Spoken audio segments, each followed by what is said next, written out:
우리는 인생에서 누구나 고난을 피하고 싶어 합니다.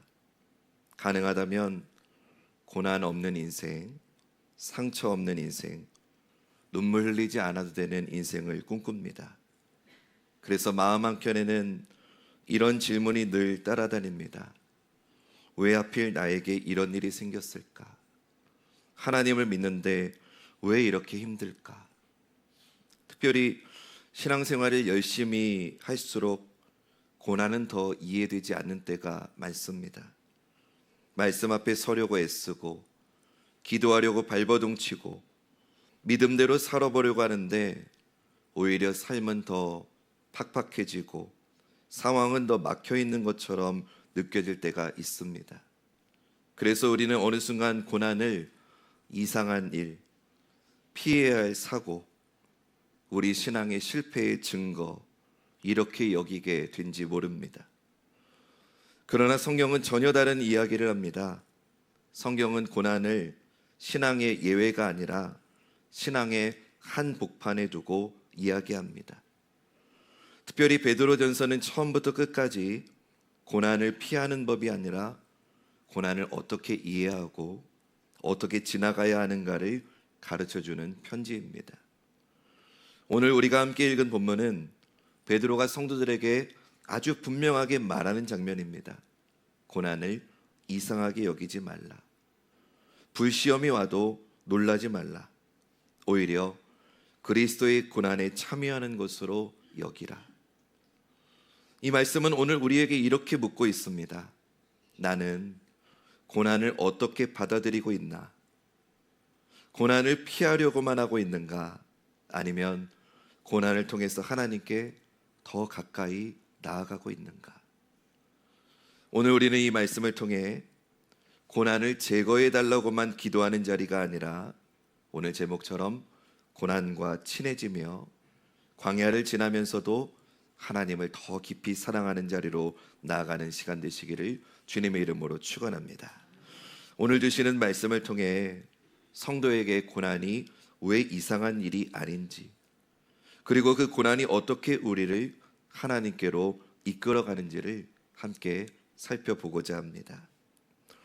베드로전서는 고난의 편지입니다. 처음부터 고난의 의미를 설명하면서 시작하고 편지에서 다루는 중요한 주제들이 거의 고난과 연관되어 있습니다. 성경이 이렇게 고난을 다룰 때 혹시 우리 마음속에 목사님, 그건 2000년 전 특별한 상황에 해당되는 이야기니까 오늘 나하고는 상관없지 않습니까? 이런 태도를 가져서는 안 됩니다. 왜냐하면 그렇게 생각한다고 고난을 외면할 수 있는 게 아니기 때문입니다. 우리가 고난을 택하지 않아도 고난은 늘 우리 인생을 찾아오기 때문입니다. 특별히 그리스도인들에게는 세상 사람들은 겪지 않아도 되는 신앙적인 고난까지 따라오기 때문에 고난의 문제를 성경 안에서 풀지 않으면 우리는 신앙생활을 제대로 할 수 없습니다. 사랑하는 여러분, 성도가 가야 하는 길은 이 세상 사람들이 가는 길과는 근본적으로 다르기 때문에 고난이 따를 수밖에 없습니다. 우리가 세상과 똑같은 길을 가면 하나님께서 고난을 통해서 우리를 돌이키게 하시고요, 우리가 세상과 다른 길을 가면 세상이 우리를 미워해서 우리를 핍박하기 때문에 고난이 따릅니다. 그러므로 성도에게 고난은 이상한 일이 아니라 당연한 겁니다. 오히려 고난이 없는 것이 이상한 겁니다. 오늘 본문 12절이 그걸 우리에게 말해주는데요, 우리 읽어보겠습니다. 시작.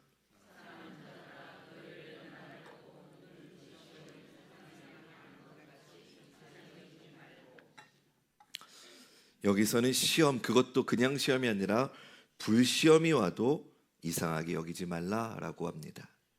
불시험이란 용광로에 들어가면 모든 것이 다 녹아버리고 타버리듯이 내게 있는 모든 것을 다 잃어버릴 정도의 아주 어려운 고난을 불시험이라고 말하고 있는 겁니다.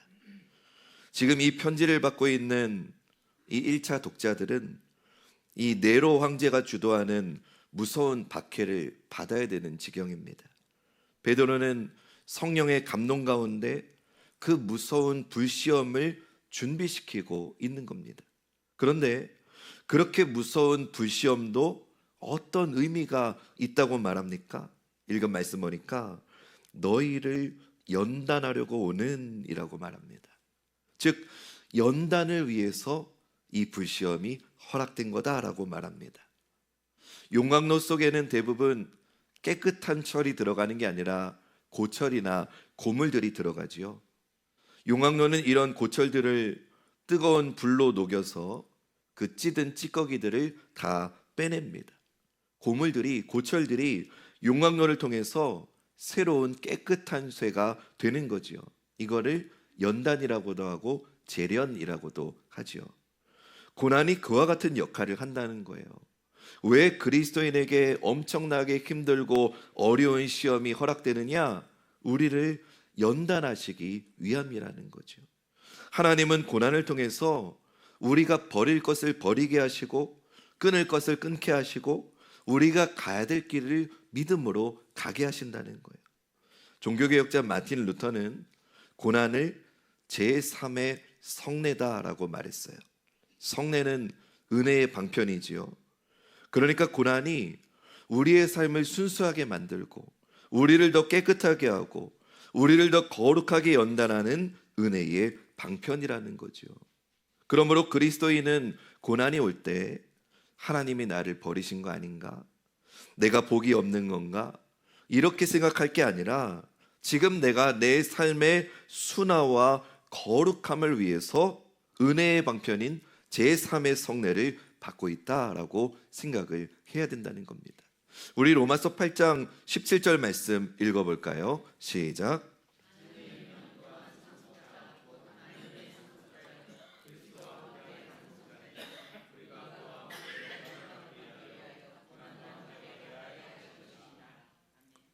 이 말씀 보니까 왜 그리스도인에게 고난이 있느냐? 우리가 하나님의 자녀이기 때문이라는 거예요. 하나님의 자녀들은 그리스도와 함께한 하나님의 상속자이기에 장차 그리스도와 함께 영광을 상속받기 위해서 필연적으로 고난도 함께 받아야 된다라고 말씀하고 있는 거예요. 또 오늘 베드로전서 4장 13절 말씀도 그거 말하거든요. 읽겠습니다. 시작.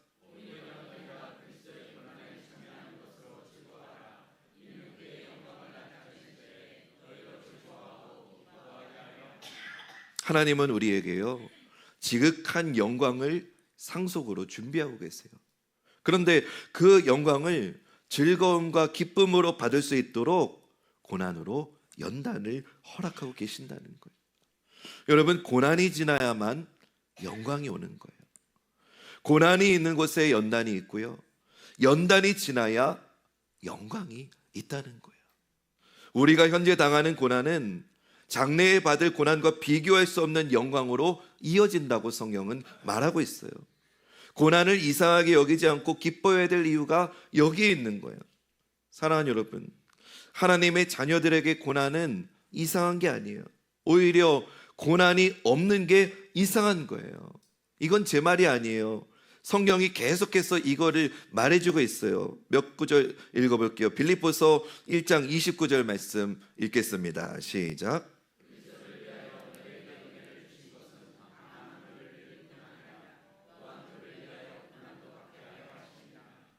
믿음은 은혜로 하나님으로부터 받은 선물이지요. 너무나 소중한 선물이 믿음이에요. 그런데 사도 바울은 그리스도인에게 하늘로부터 주어진 선물인 믿음과 똑같이 소중한 선물이 하나 더 있대요. 그건 바로 고난이다라고 말하고 있어요. 여러분, 고난 없는 신앙이 있을까요? 정답은 없어요예요. 제가 다시 물을게요. NG. 고난 없는 신앙이 있을까요? 없어요. 그런 신앙은 없어요. 만약에 고난 없는 신앙이 있다면 그거는 신앙이 아니고 그거는 뭐라고 부르느냐? 따라해 봅시다. 미신. 고난이 없는 신앙은 미신이라고 부르는 거예요. 여러분, 미신이 뭐예요? 어떻게든 뭐 부적을 쓰든 구슬하든 뭘 하든 정한수를 떠놓고 비나이다 하든 내가 바라는 대로 어떻게든 고난받지 않으려고 신을, 내가 믿는 신을 얼르고 달래가지고 그 고난을 피하려고 하는 게 미신이죠. 신앙은 그런 거 아니에요. 신앙은 언제나 고난과 함께하는 거예요. 고난은 우리의 소속이 하나님께 있다는 것을 알려주는 거예요. 고난은 우리가 하나님의 자녀라는 것을 확인하게 하는 소중한 선물이 되는 거예요. 그래서 고난은 은혜이고요. 그래서 고난은 우리 성도의 구원을 보호하시려는 하나님의 보호하심이에요. 주일마다 베드로전서를 강의하면서 제가 첫 시간부터 베드로전서 1장 5절부터 9절 말씀 강조했거든요. 우리 한 번 더 이 말씀 읽어보겠습니다. 시작.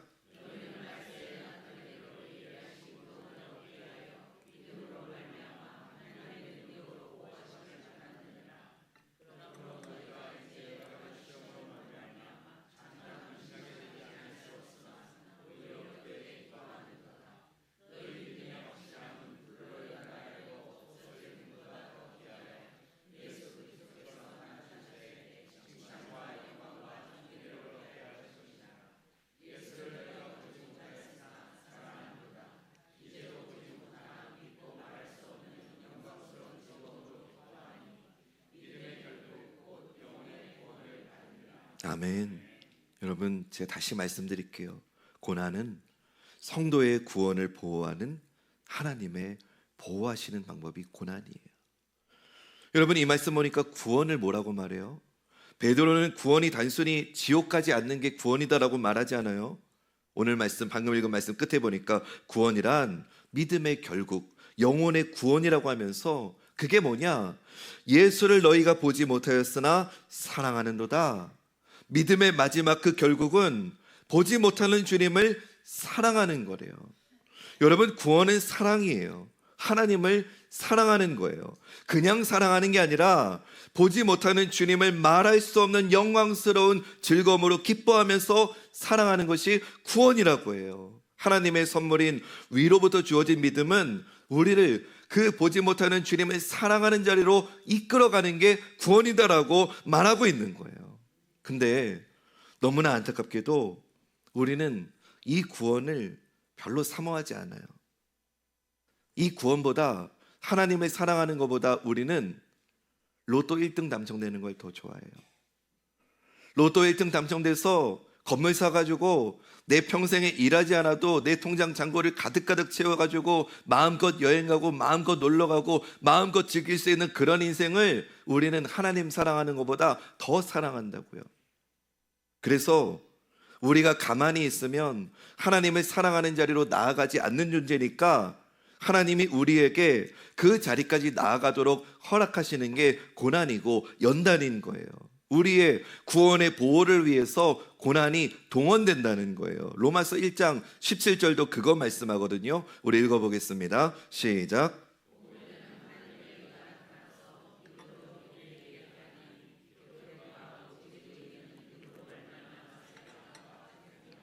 복음에 나타난 하나님의 의는 우리로 하여금 예수 그리스도가 나의 주님이십니다, 나의 하나님이십니다, 이것을 믿게 하는 거지요. 은혜예요. 선물이에요.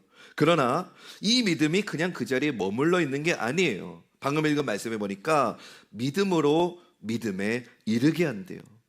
베드로전서 말씀으로 다시 해석하면 믿음의 결국, 보지 못하는 주님을 사랑하되 말할 수 없는 영광스러운 즐거움으로 기뻐하면서 사랑하는 자리까지 이끌어간대요. 그게 구원이라는 거예요. 사도 바울이 로마서 1장 17절에서 인용한 우리가 너무나 잘 아는 오직 의인은 믿음으로 말미암아 살리라, 이 말씀은 구약 하박국 2장 4절의 말씀을 인용한 거거든요. 그러면 하박국이 어떤 맥락에서 이 말씀을 받았는지를 생각해 보면 왜 하나님의 사랑을 구원과 믿음의 결국으로 설명하는지를 우리가 좀 더 잘 이해할 수 있을 거예요. 하나님의 백성은요, 하나님께서 하나님을 사랑하며 살도록 부르신 존재들이에요. 믿으면 아멘 합시다. 하나님의 백성은 하나님을 사랑하도록 살도록 하나님이 부르신 존재가 하나님의 백성이에요. 하나님은 이스라엘 백성들이 그렇게 하나님을 사랑하며 살도록 말씀을 주셨어요.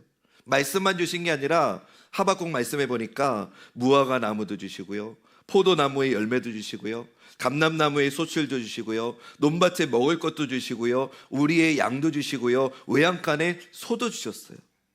이스라엘은 그런 것들을 가지고 하나님을 사랑하고 이웃을 사랑하면서 살았어야 됐어요. 그리고 이 세상을 나그네로 사는 순례의 삶을 열방에 보여주면서 제사장 나라로 부름받은 자들답게 그렇게 살았어야 됐어요. 그러나 너무 안타깝게도 이스라엘은 그렇게 살지 않았어요. 하나님 말씀 듣기를 싫어했어요. 대신에 무화과 나무와 포도나무의 열매와 감람나무의 수출과 논밭의 식물과 우리의 양들과 외양간의 소를 하나님보다 더 사랑했어요.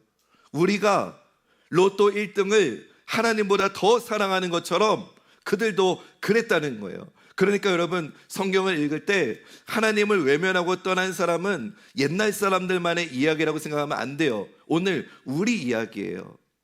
정말 여러분들 가운데, 앉아있는 분들 가운데 정말 정직하게 나는 로또 1등 수십억 수백억보다 하나님이 더 좋습니다라고 할 분 몇 분이에요? 솔직하게. 우리는 하나님 사랑하는 것보다 하나님이 주신 것들을 더 사랑하는데 본능적으로 끌려가는 존재들이라고요. 그래서 하나님께서 그런 이스라엘 백성들에게 제발 그러지 말라고, 내가 너희를 부른 목적대로 하나님을 사랑하고 이웃을 사랑하고 사는 그 믿음의 의의 자리로 돌아오라고 계속해서 선지자를 통해서 그들을 설득하셨는데 그들이 듣질 않는 거예요. 그래서 하나님이 어떻게 하셨느냐? 그들은 사생아가 아니잖아요. 그들은 하나님의 자녀이기 때문에 하나님께서 고난을 통해서 그들을 징계하시는 거예요. 연단하시는 거예요. 바벨론이라고 하는 막대기를 통해서 이들이 하나님보다 더 사랑하는 것들을 다 빼앗아가게 하시는 거예요. 무화과 나무가 무성하지 못하게 하셨고요, 포도나무의 열매가 없어지게 하셨고요, 감람나무의 소출이 없어지게 하셨고요, 논밭에 먹을 것이 없어지게 하셨고요, 우리의 양이 없어지게 하셨고요, 외양간의 소가 없어지게 하셨어요. 그리고는 70년 동안의 힘겨운 포로 생활을 하게 하셨죠. 하나님은 그 불시험을 통해서 이스라엘이 다시금 하나님을 인정하고 사랑하는 자리로 돌아오게 하시는 거예요. 그 불시험을 통해서 무화과 나무가 아니라, 포도 열매가 아니라, 감람나무의 소출이 아니라, 논밭의 식물이 아니라, 우리의 양이 아니라, 외양간의 소가 아니라, 오늘 우리식으로 따져 말하면 주식이 아니라, 로또 1등이 아니라 여호와 하나님으로 말미암아 즐거워하고 구원의 하나님으로 인하여 기뻐하는 자리로 우리를 돌아오게 하신다는 거예요. 할렐루야. 무엇을 통해서요? 고난을 통해서요. 연단을 통해서요. 사랑하는 여러분, 성도는 고난을 통해서 하나님 아닌 다른 것들을 사랑하는 자리에서 하나님을 진심으로 사랑하는 자리로 인도함을 받는 자들이에요. 하나님은 우리를 그렇게 이끌어 갔어요. 더 많은 돈, 더 많은 건강, 더 많은 명예, 더 많은 부귀, 더 많은 영화가 아니라 하나님을 더 사랑하고 이웃을 더 사랑하는 자리로 우리를 이끌어 가신다는 거예요. 여러분, 한번 이 시간에 여러분의 지나간 인생을 한번 잘 되짚어 보세요. 그리고 이때 내가 이랬으면, 이때 내 계획대로만 됐으면, 이때 내가 생각했던 대로만 내 인생이 됐으면 그 순간을 한번 되짚어 보세요. 근데 제가 장담합니다. 여러분들이 되짚어 본 그때, 그 선택의 순간에 여러분들의 뜻대로 여러분들의 인생이 갔다면 오늘 이 자리에 앉아 계실 분 없을 거예요. 하나님은 우리 성도된 우리의 삶을 그렇게 고난을 통해서 보호하고 계시다는 거죠. 고난을 통해서 연단을 받으면 지금 내가 하나님보다 사랑하는 게 아무것도 아니라는 거 알게 되는 거예요. 그것이 성도에게 허락되는 고난의 의미인 거죠. 뿐만 아니라 우리는 고난을 통해 연단받으면서 그리스도의 고난에 참여하는 자리로 가게 돼요. 또 그리스도의 이름으로 치욕당하는 자리까지 우리가 가게 된다는 거예요. 고난이 있기 전에는, 평탄할 때는 우리가 교회에 나와도 예수 믿어도 사실 나만을 위해 살았죠. 우리 솔직하게 말해봅시다. 그렇잖아요. 고난이 있기 전에는 나만을 위한 삶을 살았잖아요. 그런 우리가 하나님을 사랑하고 이웃을 사랑하는 자리, 그리고 그것을 위해서 고난을 당하는 자리, 심지어는 예수 그리스도의 이름을 위해서 치욕을 당하는 자리까지 우리를 이끌어 간다는 거예요. 무엇을 통해서요? 고난과 연단을 통해서요. 그러면서 우리는 고난 당하신 주님의 마음을 배우게 되는 거죠. 그러면 어느새 내 마음에 그리스도의 고난이 나의 고난이 되고 그리스도의 남은 고난이 나의 남은 고난이 되는 놀라운 신비가 이루어지는 거지요. 그 결과가 무엇이냐? 성령의 말할 수 없는 성령의 위로를 체험케 하신다는 거예요. 제 말이 아니에요. 오늘 보면 13절과 14절이 그걸 우리에게 말해줍니다. 읽어봅니다. 시작.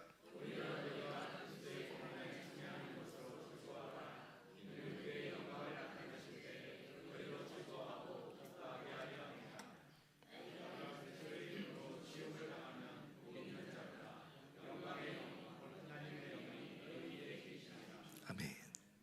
그리스도의 고난에 참여한다라고 하는 이 말씀에서 여기서 참여라고 하는 이 단어는 다른 말로 바꾸면 교제라고 하는 뜻입니다. 무슨 말이냐? 우리가 고난을 당할 때 나를 위해 고난 당하신 그 예수님과 진정한 인격적인 교제가 시작된다는 거예요. 동시에 하나님의 영이 우리 위에 계시다는 걸 체험할 수 있는 놀라운 은혜가 임하니 너희 고난 당할 때 기뻐하라 라고 말하고 있는 거예요. 사랑하는 여러분, 고난은 예수님과의 놀라운 인격적인 교제를 가능하게 하는 거예요. 성령의 위로와 교통하심을 선명하게 맛볼 수 있는 기회로 우리를 이끌어가는 게 고난이고 연단인 거예요. 고난으로 말미암아 더 하나님을 가까이 경험할 수 있으니 너희 고난 당할 때 기뻐하라 라고 말씀하고 있는 거예요. 우리가 당하는 고난이 그리스도의 고난에 참여하게 되고 그리스도와 교제하는 고난이 될 때 하나님이 고난 중에 있는 우리를 이전보다 더 사랑하시죠. 이전보다 더 귀하게 우리를 만나주시고 이전보다 더 우리를 위로하시고 인도해 주시는 줄로 믿습니다. 여러분, 너무나 이건 당연한 말이죠. 주님을 위해서 우리가 고난받는데 어떻게 하나님이 주님이 우리를 내버려 두시겠어요? 성경 전체에서 그리스도인이라고 하는 말은 딱 3번 나옵니다. 제일 먼저 나온 건 사도행전 11장 26절에 나오는데요. 안디옥 교회에서 이 처음에 불신자들이 예수 믿는 자들을 보고 그리스도인이라고 불렀어요. 그러니까 안디옥 사람들이 보니까 예수 믿는 사람들을 봤는데 자기네들과는 무언가 다른 게 있다는 거예요. 이들이 예수 그리스도에게 속해 있는 게 보여서 이들은 예수쟁이야, 그리스도인이야라고 그렇게 부른 거예요. 또 두 번째 성경에서 그리스도인이라고 나온 말씀은 사도행전 26장 28절인데요. 바울이 이 아그리빠 앞에서 복음을 전할 때 네가 적은 말로 나를 권하여 그리스도인이 되게 하려는도다 라고 말하고 있어요. 전도를 받는 사람이 지금 사용하고 있는 말로 사용되었어요. 그리고 마지막 3번째가 오늘 본문 16절인데 고난의 맥락에서 그리스도인이라고 하는 말이 사용되었거든요. 우리 16절 말씀 우리 마지막으로 읽어보겠습니다. 시작.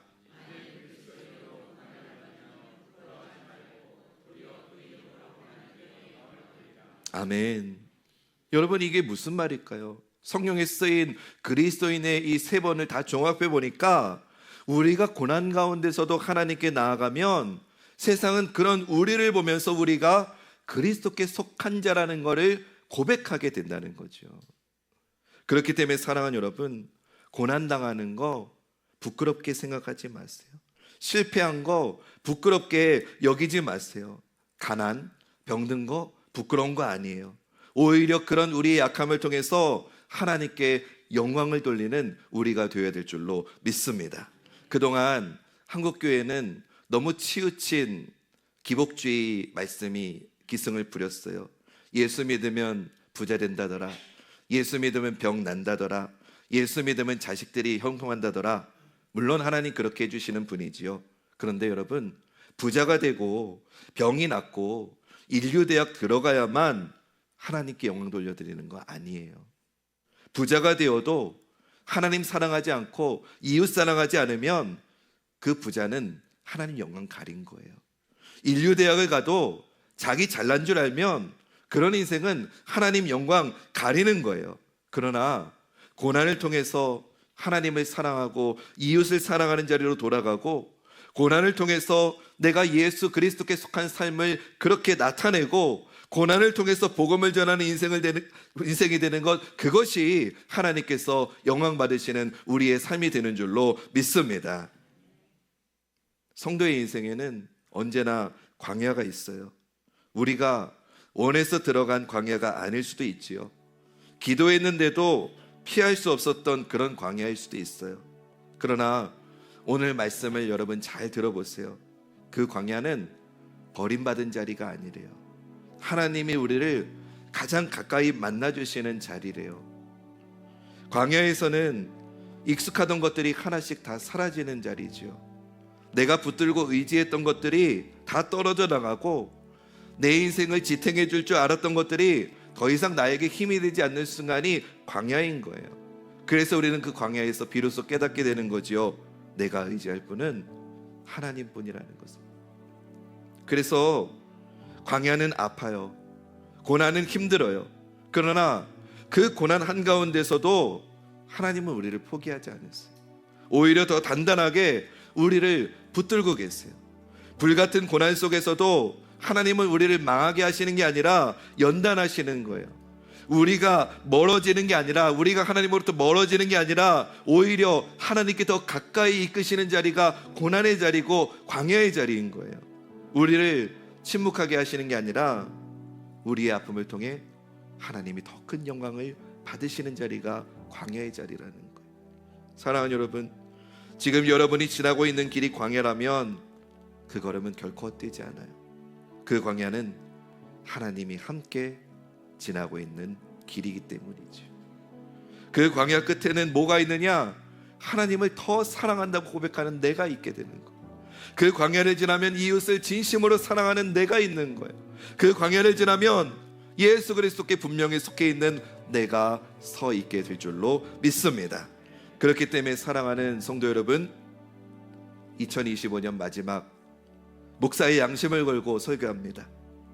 고난 사라지기 구하는 미신적인 신앙 이제 그만하고 고난 속에서도 하나님을 놓지 않게 해달라고 그렇게 기도하십시다. 광야가 끝나지 않아도 광야를 지나며 하나님만을 신뢰하는 믿음을 달라고 우리 정직하게 기도하십시다. 주님만이 내 도움이 되시고 주님만 내 빛이 되시고 그런 광야를 지나면서 주님만이 내 길이 되신다는 것을 믿음으로 고백하며 2026년 새해를 준비하십시다. 2025년 송년주일 고난 속에서도 부끄러워하지 않고 광야를 지나며 도리어 하나님께 영광 올려드리는 참된 그리스도인, 진짜 그리스도인, 세상이 감당할 수 없는 진짜 믿음의 성도가 우리 관악중앙교회 되기를 주님의 이름으로 축원합니다.